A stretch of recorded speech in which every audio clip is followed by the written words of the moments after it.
مسافروں کو اوپر کے پورشن میں اپنا کمرہ دکھایا اور خود کچن میں برتن دھونے چلی گئی۔ افنان کو یہ کچھ نامناسب لگ رہا تھا کہ وہ ایک جوان لڑکی کے ہوتے کسی مرد کے بغیر اس گھر میں لمبا قیام کرے۔ اس نے سوچا کہ کچھ دن بعد یہاں شناسائی ہو تو کوئی اور جگہ دیکھ لے گا۔ وحید تو صبح سویرے ہی اسے چڑھا کر نکل گیا کہ قسمت نے آپ کو نوکری کے ساتھ ایک اور ٹاسک دیا ہے۔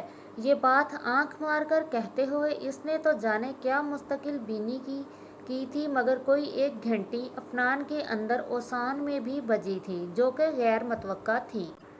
زندگی میں کتنا کچھ تھا جو غیر متوقع تھا، اور توقع کا تختہ الٹتے کتنی دیر لگتی ہے، یہ اسے تب پتہ لگا جب اس نے پہلی بار اس روح ہلا دینے والے سانحے کو خود پر جھیلا تھا، اور پہلی بار اسے زندگی خاک کا ڈھیر لگی تھی جس میں سے اس کے ہاتھ اب تک فقط مٹی کے طوفان کے گرد ہی لگی تھی جو ہاتھوں میں میل اور دھول چھوڑ جاتی تھی۔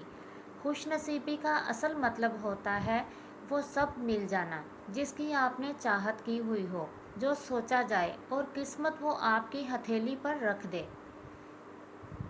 تو تم نے جو چاہا نورالعین، وہ تمہیں مل گیا، وہ آئیڈیل جس کے لیے دنیا خواب دیکھتی ہے، جس کے لیے انسان سوچتا ہے، جس کی حسرت کی جاتی ہے، جسے حاصل کر کے آپ خود کو ممتاز سمجھنے لگ جاتے ہیں۔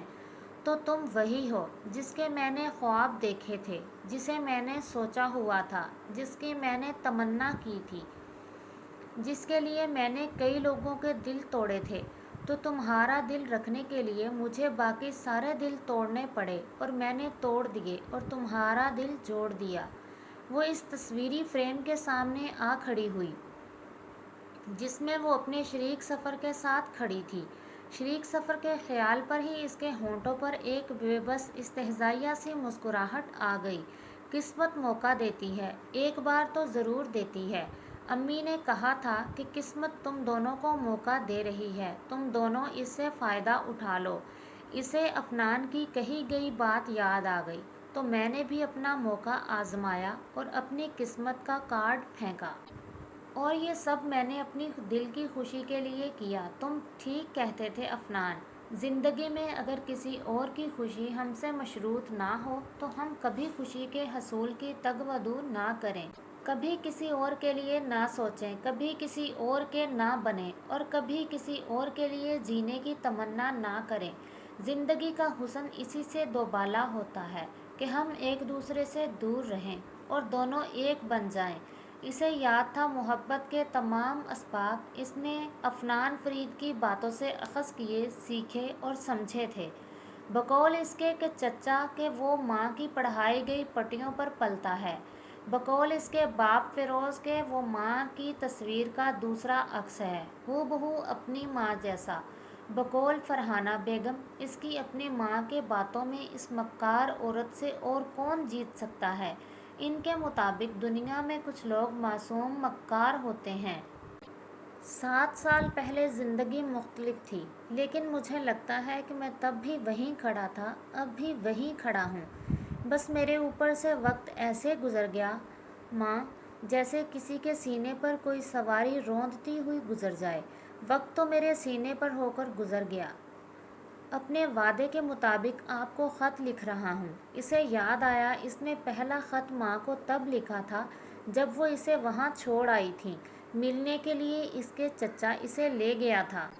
فیروز چچا کا گھر رقبے میں بڑا تھا اور وہ مزاج میں بھی بہت اچھے تھے، تب اس کی عمر کوئی 12-13 سال ہوگی۔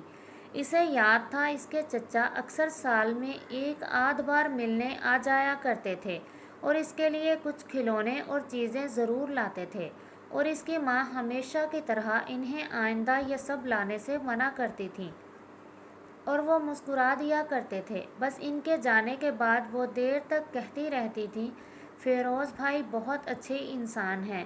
فیروز بھائی اور ان کے درمیان کلاس کا بہت بڑا فرق آنے لگا تھا۔ وہ ایک فیکٹری کے مالک تھے، اس کا باپ بیرون ملک مقیم تھا، اس کی ماں ایک سرکاری سکول میں پرائمری کی استاد تھی جو ترقی کر کے فقط 8ویں جماعت تک جا سکیں۔ اس نے گھر میں سودا سلف ماں کو لاتے ہوئے دیکھا تھا اور وہ پوری طرح انہی پر انحصار کرتا تھا۔ باپ کے بارے میں تب اسے فقط اتنا پتہ تھا کہ وہ جاب کے سلسلے میں باہر رہتے ہیں۔ اس کے ماں باپ کے درمیان علیحدگی ہو گئی تھی، لیکن اس بات کا پتہ نہیں تھا علیحدگی کس بارے میں ہوئی، کس وجہ سے ہوئی۔ اس نے یہ کبھی سوچنا بھی مناسب نہیں سمجھا تھا۔ یہ قسط تو پہنچی اپنے اختتام تک۔ بہت جلد ملتے ہیں انشاءاللہ اگلی قسط کے ساتھ۔ تب تک کے لیے اللہ حافظ۔ اپنی دعاؤں میں یاد رکھیے گا آپ کی پیاری پرنیاں۔